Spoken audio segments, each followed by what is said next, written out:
அவருடைய திருச்சபையிலிருந்தும் நீங்கள் கேட்பது என்ன?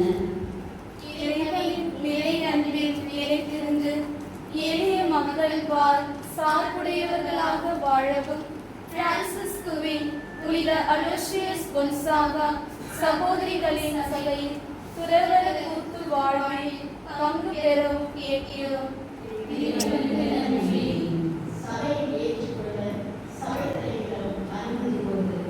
இறையரசு மலர்வதற்கு குரல் கொடுக்கும் பணியாளர்களாகும் கொன்சாகா குழுவிற்கு கைவிட நாங்கள் லூ ஜோஸ்பின் ரூபின் மா ரஞ்சிதா வி ரூப ஆக்னஸ் மேரி ஆ சகாய விஷா சகை சட்டம் ஒழுங்குகளை படித்து உங்களில் ஒருவராக இப்பயிற்சி காலத்தை வாழ்ந்து மதிப்பிற்குரிய சபை கல்வி மத மோக்லேச ஞானங்களை கருதுகிறேன்.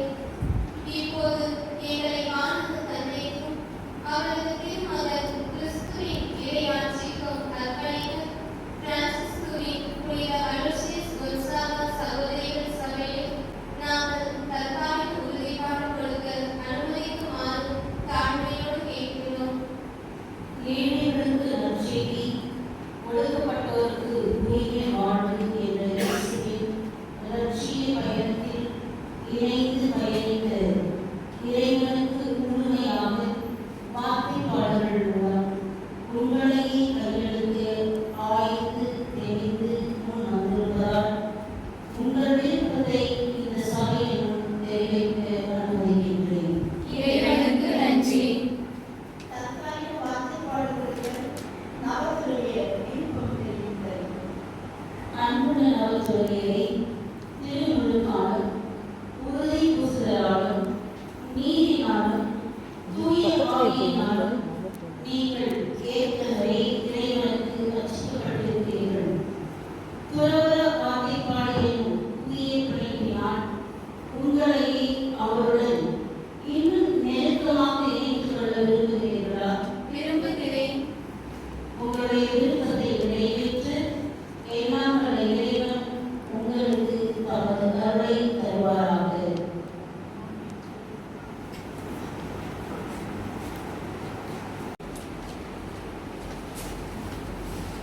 இறைவனின் மகிமைக்காக கிறிஸ்துவை என் வாழ்நாள் முழுவதும் மிக நெருங்கி பின்பற்றவும் அவருக்கு என்னை முழுவதும் அர்ப்பணிக்கவும் வேண்டும் என்ற உறுதியான தீர்மானத்தால் தூண்டப்பட்டவளால் இங்கு கூடியிருக்கும் அனைவரின் முன்னிலையில் சகோதரி லூ ஜோஸ்பின் ரூபி, சகோதரி மா ரஞ்சிதா, சகோதரி வி ரூப ஆக்னஸ் மேரி, சகோதரி ஆ சகாய விஷா என்று பெயர் கொண்ட நான் மிகவும் மதிப்பிற்குரிய சபை தலைவி மதர் மோ தெரேசா ஞானமணி அவர்களே, புனித பிரான்சிஸின் முறையான மூன்றாம் சபை சகோதர சகோதரிகளின் ஒழுங்கு மற்றும் வாழ்க்கை நெறிக்கும் பிரான்சிஸ்குவின் புனித அலோசியஸ் கொன்சாகா சகோதரிகள் சபை அமைப்பு சட்டத்திற்கும் இணங்க கருத்து, ஏழ்மை, கீழ்ப்படிதல் என்னும் வார்த்தைப்பாடுகளை ஓர் ஆண்டுக்கு கடைபிடிப்பேன் என உன் வழியாக கடவுளுக்கு உறுதிமொழி அளிக்கிறேன். தூய ஆவியின் அருளாலும் தூய கன்னி மரியின் துணையாலும் கடவுளுக்கும் திருச்சபைக்கும் ஊழியம் புரியவும் என்றும் இறை அன்பை கடைபிடித்து வாழவும் இத்துறவர சபைக்கு என் முழு இதய